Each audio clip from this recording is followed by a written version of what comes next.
What's up, Bertini fam? Now, in today's video, I have something super important to discuss with you all. Before I do that, please make sure, if you have not yet clicked that subscribe button, you go ahead and do that right now for me, please. This way you can stay up to date on all of my future content. Now, with the formalities out of the way, please go ahead and roll the intro.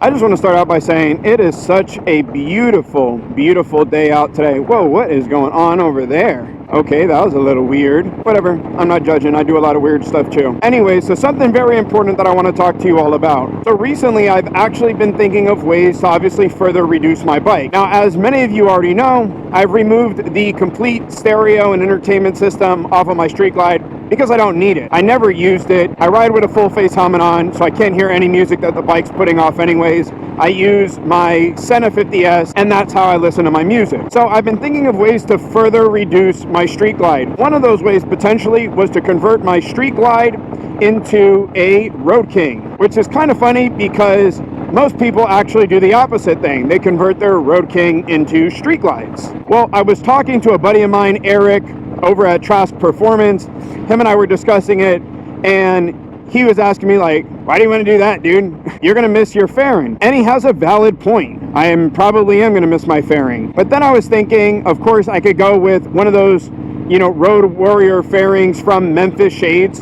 which I think are really dope looking. I mean, I really like the look of those things. But of course, it still wouldn't give me all the protection that my Street Glide fairing does. Now, to some extent, I'm okay with that. Oh, and I forgot to mention that Blackhead actually said, hey, why don't you come over, ride Godzilla, see what you think about, Godzilla, because Godzilla has the Road Warrior fairing from Memphis Shades on it, which I probably might do at some point in time just to see how it actually feels in terms of the wind. I mean, he also goes really fast. For those of you all who don't know, Godzilla is an absolute beast, and his bike is pretty lightweight too, so that bike is ridiculously fast as well. And so I would be able to get it up to speeds where I can actually test out the performance of that fairing. So that's one option. Let me know what you all think about that option, converting my Street Glide into a Road King, adding a Memphis Shades Road Warrior fairing. Obviously, that is a big conversion to do. That is a lot of parts.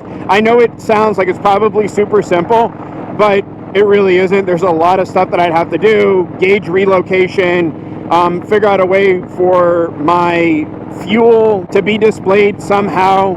I also thought about going with one of those digital gauges that also has the fuel included in it and just doing a single gauge pod, but then that's going to require, a bunch of custom CNC parts, which is okay if that's the route I end up going. And then the other option was to convert my Street Glide over to a Road Glide. Now, for those of you who don't know, Road Glides are naturally from stock form heavier than Street Glides. And I believe they're heavier by about 27 pounds. That's pretty significant. Even though it doesn't sound like it, 27 pounds on a motorcycle is a significant amount of weight. But a couple of the benefits that I'll have is the aerodynamics of the Road Glide, supposedly, and I don't know this for certain, but supposedly the Road Glide has better aerodynamics than the Street Glide does. Now, I know there's a lot of debate on this, which one's actually better. Obviously, fairings do make a difference in aerodynamics. Aerodynamics is definitely a thing. The other benefit is that the fairing is mounted onto the frame of the bike. So theoretically speaking, the bike should handle better. For those of you who argue these points, I get it. I've argued them too. After speaking with several racers at Moto America, there's a reason why a lot of the race teams run Road Glides.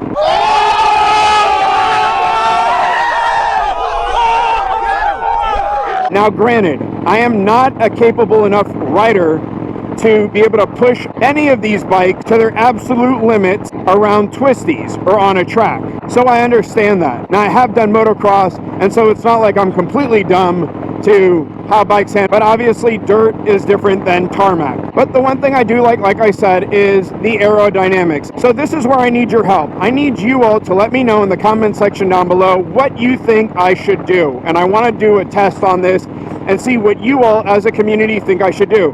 should I convert my bike to a Road King, reduce all this weight here, whatever weight is left on this fairing, go to a single gauge, and go through that whole process of converting down to a Road King. Wow, by the way, I love this. The canopy trees. I love any city that has canopy trees. By the way, if you have not been to Tallahassee, Florida, they have an area, I believe it's called Canopy Road or something like that, that has a bunch of canopy trees. It's absolutely gorgeous.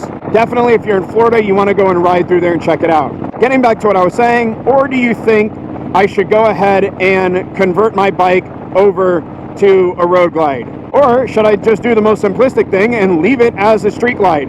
Now, for those of you who don't know this, why I ended up with the street glide in the first place is because I absolutely love the look of the street glide. Like, I look at my bike at a standing still, when it's in motion, when people have caught me, you know, on the side of the road and shown me videos of me driving. I love it. I mean, it's a beautiful, beautiful bike. And I love the look of the fairing. But I also love performance, and I like pushing this to the absolute limit. So I need your help in letting me know what you all think that is the best move for me, and that's the reason why I'm reaching out to the community.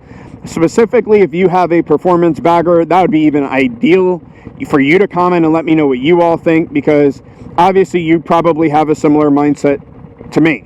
Now, what we're doing now is heading over to Harley-Davidson. The reason for my visit to Harley-Davidson is because they flashed my bike about a week ago. Basically, what it does is it tells the computer that I no longer have a radio system on my bike, and that I have the electric guide model or base model, whatever you want to call it. And that allows that security light to be removed off of the bike. Now, before you all say, oh, well, that's dumb, you remove the security off your bike, now people can take it, etc., etc., that is definitely not the case. I have two different companies who run GPS on this. I pay two separate monthly fees for GPS on this bike. So, trust me, it has plenty of security on my bike. Damn! But anyways, the reason for me having to go back to Harley is because, I don't know if you remember, in my delete video of the radio system, I had taken out the TCU. Well, what happened was, when I went to start up the bike wouldn't start. The bike would turn on, all the lights would turn on, but the bike wouldn't actually start. And so that was the reason I also wanted to get the bike flashed, so I could remove that piece finally off of the harness. Well, after they flashed the bike, I took the bike home. I went to remove the piece off of the bike, the TCU, and the bike still would not start without that part on it.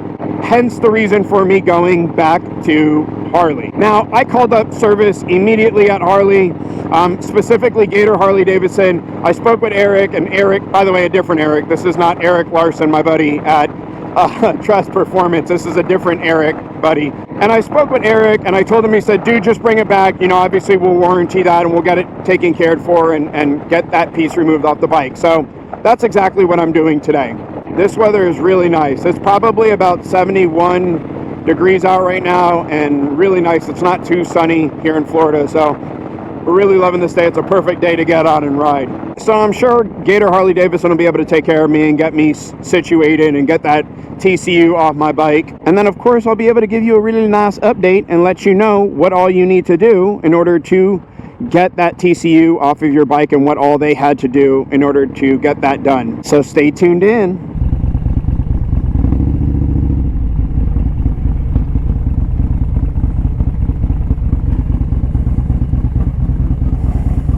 All right, so I just finished speaking to the service manager over here at Gator Harley-Davidson. His name is Bob. Now, as soon as I told him what was happening, he immediately knew what it was. And so I have an answer for you all finally on what actually happened and why, when I removed the TCU out of the bike, why it didn't start. So the reason was basically this. I brought the bike in, had it flashed, right? And then I took the bike home, and then I went to remove the TCU off the bike, and so it didn't work. Fast forward, in terms of the Harley protocol that you have to run, it's basically they need to be the ones who actually unplug it off of the bike right after they flash it. So they have to flash it, unplug the TCU off the bike, and then reflash the bike again. So it's this whole procedure that you actually have to go through. It's not just as simple as taking your bike to your local Harley dealership and having them unflash it, and then you taking it home and then taking off the TCU yourself. So make sure if you're interested in removing the radio, navigation, that whole system off of your bike, your TCU off your bike, you take it into a Harley dealership, you let them know what we did in this video. So you need to have the bike flash, but it is possible and it is doable. To all the naysayers out there who said, nope, you couldn't get it done, we just got it done. Here's the service bulletin that your local Harley dealership will have to use in order to run the full protocol on your bike. So this way you can remove the radio and the TCU off of the bike properly. All right, so before we head out, let me go ahead and show you something really quick. So here is the TCU module. As you can see, it is no longer on the bike. Now we'll go ahead and start it up so you can see.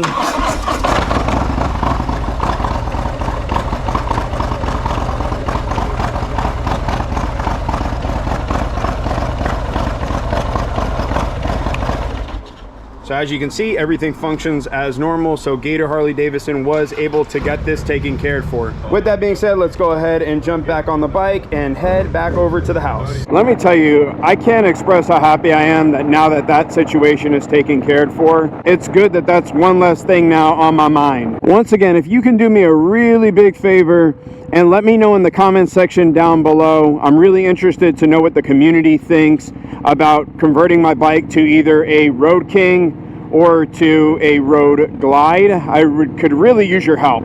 I think the easiest move for me in terms of a cost thing is probably going to be the Road Glide. I'm going to assume to convert because I need a lot of custom stuff made if I were to convert this bike, my Street Glide, into a Road King. So anyways, if you can do me that big favor, let me know in the comment section down below what you think. Should I stick with the Batwing? Should I move over to the Shark Nose? Or should I go crazy and go to a Road King? Anyways, that's all I have for you guys today. I hope you have enjoyed this video. Please don't forget, if you have not yet subscribed to the YouTube channel, go ahead and do me a big favor and click that subscribe button right now. This way you can stay up to date on all of my content. Woo, looks like the Popo got you. The Popo's got you. The Popo's got you. Anyways, that's all I have for today's video. Please make sure you're putting out good energy out there into the world and you're paying it forward. I'll check y'all out later. Bye now.